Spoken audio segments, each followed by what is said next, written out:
মাতিয়ে দিচ্ছে, তার উপর আবার এখন দারুণ মডেল। আশ্চর্য, ওর বয়স 18 এখনো কমপ্লিট হয়নি। তো এরাই বাঙালির ভবিষ্যৎ। আমি সেই জন্য বারবার ওর বাবাকে বলেছিলাম যে গৌতম বাবু, উনি বাইরে থেকে ছবি তুলছেন আমাদের, আমি বলছিলাম মেয়েকে অবশ্যই বসাই, মানুষ দেখুক যে আমাদের বনেদি বাড়িগুলোতে ঠিক কি কি রকম প্রজন্ম তৈরি হচ্ছে। আমাদের ভরসা আছে, আমাদের আশাও আছে।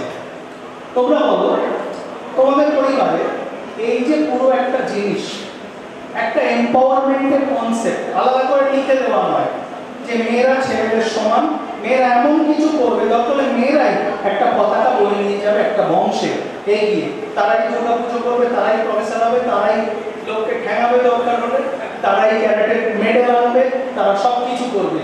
এই পুরো ব্যাপারটা, এই হাওয়াটা বটকৃষ্ণপালের পরিবারে সম্পূর্ণ আলাদা। আমি তোমাদের ফ্যামিলি সম্বন্ধে জানি বলে জানি। ওদের বাড়িতে একমাত্র বনেদি বাড়ি যেখানে ক্যারেটের কোচিং হয় আলাদা, 40-50 জন সেখানে ট্রেন করে 4-5 থেকে শোভাবাজার থেকে এসে। ঠিক সেরকমই বটকৃষ্ণপালের সময় বোমা বাঁধা হতো, তার ট্রেনিং হতো, মশলা কিভাবে স্বদেশী আন্দোলনে ব্রিটিশদের ঘায়েল করা যায়।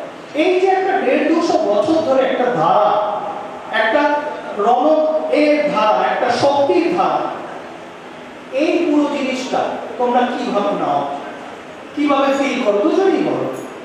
বলতে করতে মাত্র উঠে দাও। ওর আসলে শরীরটা খুব খারাপ ছিল, তাও বলেছে মানুষ দেখুক, বেশি তো বলতে হবে না। নমস্কার ডক্টর মুখার্জিকে থ্যাংক ইউ। নমস্কার সবাইকে। আমি অমৃতা নাথ, বটকৃষ্ণপালের আমি great grand daughter in law. আর হচ্ছে আমি স্বস্তিকা পাল, ফিফথ জেনারেশন। বাংলায় কি বলে? ষষ্ঠ প্রজন্ম। আচ্ছা, বাবু যে প্রশ্নটা করলেন, একটা কথা বলি, আমাদের যে শুধু ক্যারাটে হয় ক্যারাটে বা আমরা মানে বোম বানানো হতো সেরকম নয়।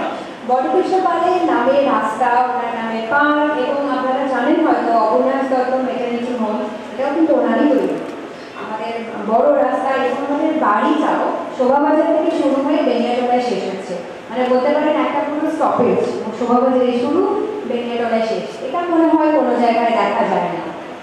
আর দ্বিতীয়ত বটকৃষ্ণপালের অনেক হিস্ট্রি আছে, তো তার মধ্যে একটা খুব ফেমাস যেটা আমি বলবো, সেটা খুব জানা দরকার সবার, যে ম্যালেরিয়া এবং কালাজ্বর আগে ভীষণভাবে হতো। তো উনিই ছিলেন প্রথম যিনি এডওয়ার্ড টনিক তৈরি করেছিলেন এই ম্যালেরিয়া এবং কালাজ্বর